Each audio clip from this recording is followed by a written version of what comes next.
The accidents, the repair history, the maintenance histories on that system, it makes it much easier also for the banks to refinance these vehicles as second-hand in the future as well.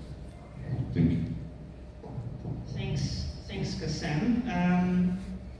So maybe to touch on your financing part, because I think, the biggest thing to unlock this is vehicle asset financing. And we as an association, we don't only have OEMs and component manufacturers as members, we also have service providers like financial institutions or logistic companies as members. And I do believe we need to work together, as you also said, with financial institutions. Do you think there is sometimes, and we hear Fraxen Bank is hosting the IATF, do you think there's sometimes a lack of interest from financial institutions to support vehicle financing? Or do you think it's a priority for them, especially in Ghana? Well, I think actually even it was mentioned yesterday, the issue is, unfortunately, banks in our area would prefer giving loans to the government than to be giving loans to the businesses, because it's much, the risk is lower for them financially. So yes, people are, the financial institutions are finding it difficult to finance assets like the vehicles. As I said, because of the lack of information, the lack of data, the lack of also, like, one of the main issues like insurance. Like, they don't know even, like, if this individual is insurance-wise, what's his risk in terms of accidents or so. Yes, it is. For me, the way I look at it, it's a full system where you need to create transparency, credibility, and yes, then later on the financial institutions will be ready and even will be eager to even increase their investments and financing in the asset-based finance on the vehicles themselves. Thanks, Kassem. And then maybe a question to everyone, starting from top to bottom with Mike. So what would be for you the #1 action point in order to accelerate adoption across Africa? What would it be? If we can start with Mike and then move down. Well, I think first of all, one of the key reasons we all gathered in the IATF is to move forward into African trade, to move the implementation of the Continental Free Trade Agreement. So I think that is a key part of which micromobility needs to be part of. And to make micromobility or affordable mobility work, we need to create the right ecosystem, which is beyond just the hardware. The one important thing we're talking about is finance. I've yet to find a financial institution who wants to lend money with knowing they're not getting it back. So we need to create that environment that micro lending, micro financing, all the ecosystem elements of affordable mobility and micromobility are in place. And then I think it will be unstoppable growth that we can expect.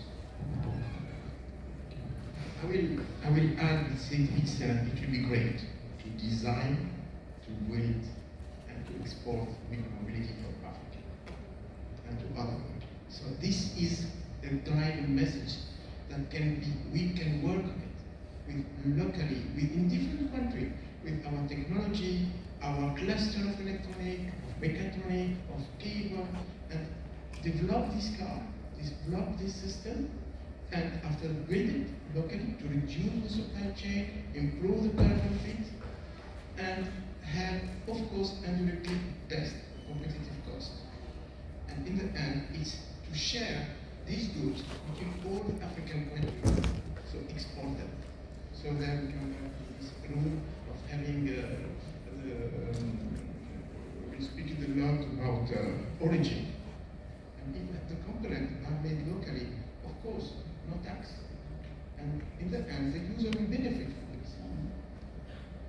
This is what is the right path. Sharon? Yeah, I think achieving scale is just the start of this journey. I think Mike touched on it. You need to look at the whole of life cost of vehicles from end to end.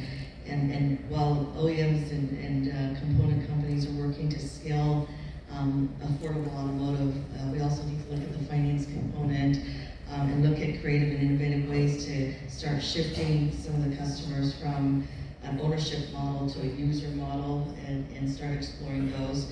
After-sales support, parts costs down the road comes with scale again, and resale valuation, that's tied to data, which would allow us to unlock different financial models that are more user-oriented versus ownership-oriented.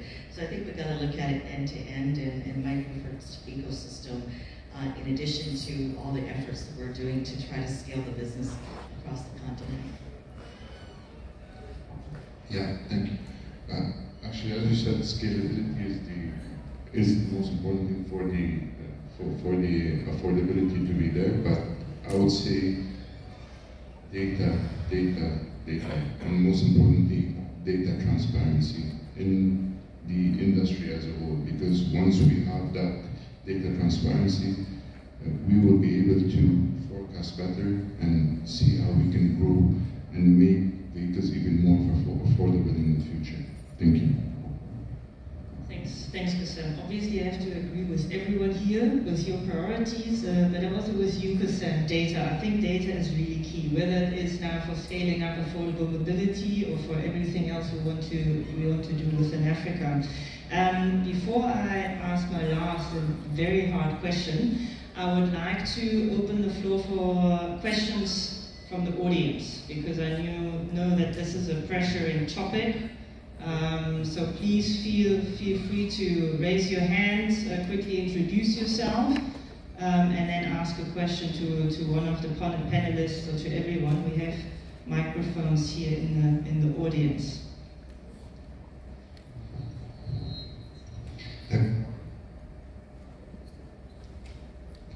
Yes, good morning. Olivier Marty from ITC International Center from Geneva, so UN and WTO agency. I have a question concerning the EV mobility in the 2 and 3 wheelers market, because you alluded to the importance of the battery, and I'd like to hear the views of the panel. How this battery cell manufacturing could take place in one of the African countries, because we know that battery cells are usually imported from China, and this is the key of the EV vehicle. So what are the views of the panel of this possibility and for countries to work together to make this happen? Thanks. Do you want to direct the question to someone, or?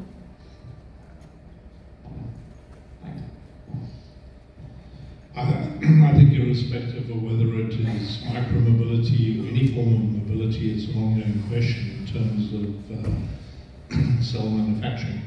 I think it's highly unlikely at this stage that we're going to see cell manufacturing happen. It takes anything from 4 to 6 years to get a gigafactory online. But certainly I think there's opportunity for integration in the process. And obviously a key element that we're all aware of is the African continent has a significant proportion of both the critical and raw materials needed for new energy vehicles. So progressively we've got to look at how we can have further beneficiation in that process. But I think we need to be realistic. It's not going to happen overnight that we will actually be into the cell manufacturing, but integration is going to possibly. Thank you. Thanks, Mike. I have the mic here. Okay. Who's next? The gentleman there with the microphone, yes? Hi, I'm Simon Davis, founder of Obstacles. So we kind of conflated slightly micro-mobility and affordable mobility. Like moving people is useful, but moving stuff is more valuable. We very much have talked a lot today about the kind of normal automotive models that have existed for perhaps 100 and something years. We've seen you pointed out about what's changed in the two-wheeler segment, particularly in East Africa. Do you think there are different models for, say, cargo transport that move away from a traditional ownership model towards a service model, and how would we implement those?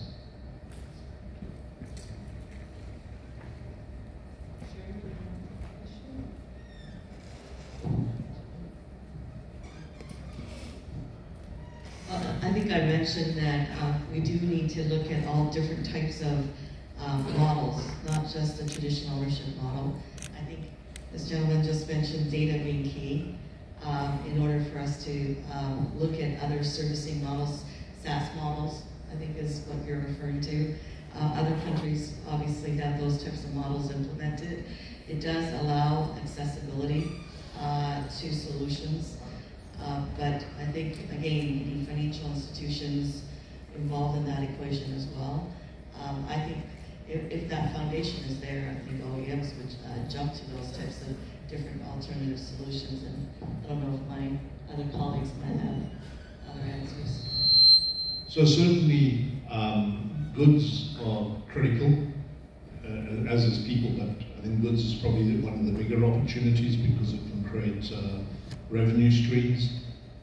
We're all running various, well certainly we in Uganda, we're running some pilots in Kampala, looking at different models, doing work for some of the multinationals. There's advertising revenue on the side of the vehicle. Key element is the platforms that generate the delivery instructions and delivery work, the revenue for that. So yeah, the ownership models are evolving all the time, but it's one thing that doesn't change. Daily revenue must exceed daily cost, otherwise it's not sustainable. Thanks, Mike. Ibrahim Tobash, I'm an automotive expert working with the TAA, Tunisian Automotive Association. I'm also the chairman of Volkswagen Group in Tunisia. I have two questions to our colleagues. First is how we can address the problem of access to electricity when we are talking about e-mobility in Africa. So when we talk about building ecosystem, I think it's this point is a key point. And you already talked about it a little bit. It's how we can promote digitalization solution in order to offer accessibility to as many people as possible. Because as you said, owning a vehicle, even a micro mobility solution, is not maybe the best case. Maybe it's just to have access to that through platform, as Mike was saying. Just two questions. Thank you. Do you want to direct the question to someone? Maybe about the solution, digitalization, and maybe Kassem can talk about what's happening in Ghana. And regarding electricity, we don't have any someone from state-owned, but maybe the OEMs, Sharon and Mike can answer it.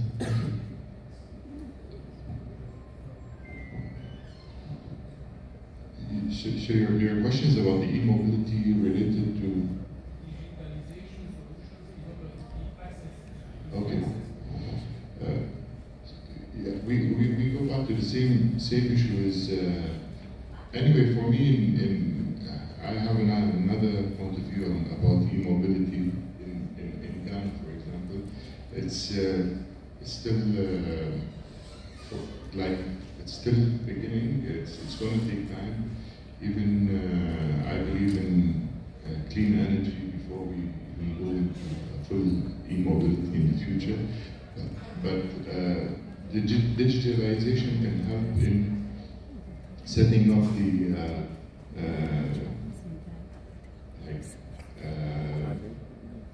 how do I put it? Is in helping maybe the companies to understand more about the use cases of the vehicles in Ghana, or how it. But honestly speaking, before we go into that, I think we need to build the basis of digitalization, make sure that the data is built properly on the whole industry as a whole before we even get there, so we can be able to understand better what's happening in that area. Thank you. So I think certainly there are a number of very well developed platforms which to digitize and commercialize the whole issue of micromobility and affordability. But that is a I know in my discussions with yourself and Tunisia, you have that capability in terms of developing those platforms. So we need to do that, we need to continually do that, but the one reality is it will be connected. And we know the use of mobile technology or mobile phones in Africa is probably one of the highest, is the highest in any continent. It's phenomenal. Just before I pass back on the electricity issue, it's a journey. We know that you will be to Egypt. If you go to Cairo and Mali, you can imagine all those extension cables trying to charge the vehicles overnight. It won't work, but swap battery systems, the technology of things like range extended electric vehicles, so plug-in hybrid type of approach. There isn't one solution, it will be a journey, but I think our objective needs to be to go cleaner. We need to also address the affordability issue in terms of total operating costs as well. It's a journey, it's not going to happen overnight. Regarding the electricity, this is a big change maker today. We are driving the industry to produce it with green energy. And I think a lot of countries, and we have some examples, Morocco, Tunisia, Egypt, are driving to put this photovoltaic field. Okay. In the I have behind me 2 OEM, they are pushing us to have 35% of our green energy, of our production with green energy in the next few years. And the most of component car maker, we are building this. We are transforming our company, our building, to produce energy and to use it for the production of the part. Of course, this will continue when you use this car too. And I think we know a lot of initiative on different countries and help and support to build and to have some of our of the energy coming from green or aerial. So this is a big subject. It's sometimes we have some ranking with that, and we are driving the industry with putting new green energy.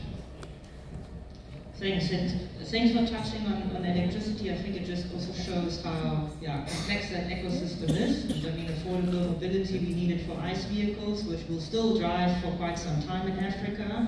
And I know we talked a lot about electric 2 and 3 wheelers, but for that we do need sustainable, affordable electricity, which is still a challenge in a lot of regions in Africa. I see we have another question. Victor, I'm here. Oh, okay. 1, 2, yeah. Thank you. I'm starting Mr. Embassy in Algeria. Thank you for your presentation, and very interesting and important for us to get some information about Africa and the job in Africa. My question is about, sincerely about human research.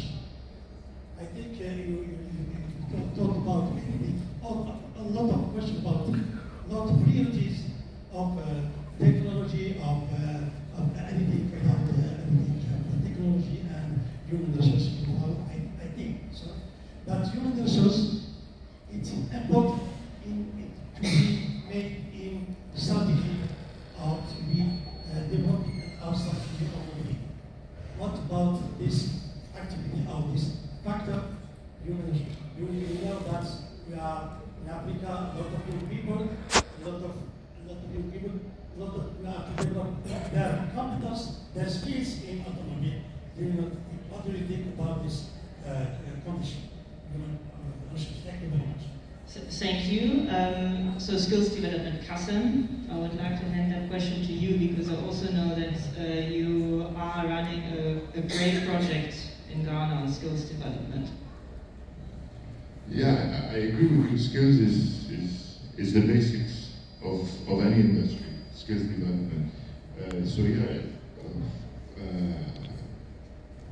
It is, in my opinion, it is a given that you need in any industry you're in, especially in the automotive, you need to be building the skills. And that's why I think in a lot of markets, a lot of OEMs and even a lot of local companies are building training centers and making sure that they can develop the vocational training systems. For example, for us in Ghana, we've tried hard in changing the perception, because we have a lot of mechanical and electrical engineers getting graduated every year in Ghana, but when it comes to practicality and to understanding the automotive industry, it is nearly none. So what we've done in that space is to train the instructors of the different vocational training centers, even train the instructors in the different universities, so they can start giving them more and more about the automotive curriculum in the universities and the vocational training centers. And especially, most importantly, is focusing on the practical point of view, because we are, one of the main issues that we're facing is people are graduating from universities but with zero practicality, only theories, and that's where we really lack. So this is the real focus, but it will take some time to build that. And yes, I totally agree with you that the base of any industry is the skills of the people in that industry. My experience in Tunisia, when we started all the manufacturing automotive part, we created the Tunisian Automotive Academy. So, and what we see today, and with the help of the VDA and the AAA, this was one of our first initiatives: create, train, and coach the resources and the one that will develop this new product.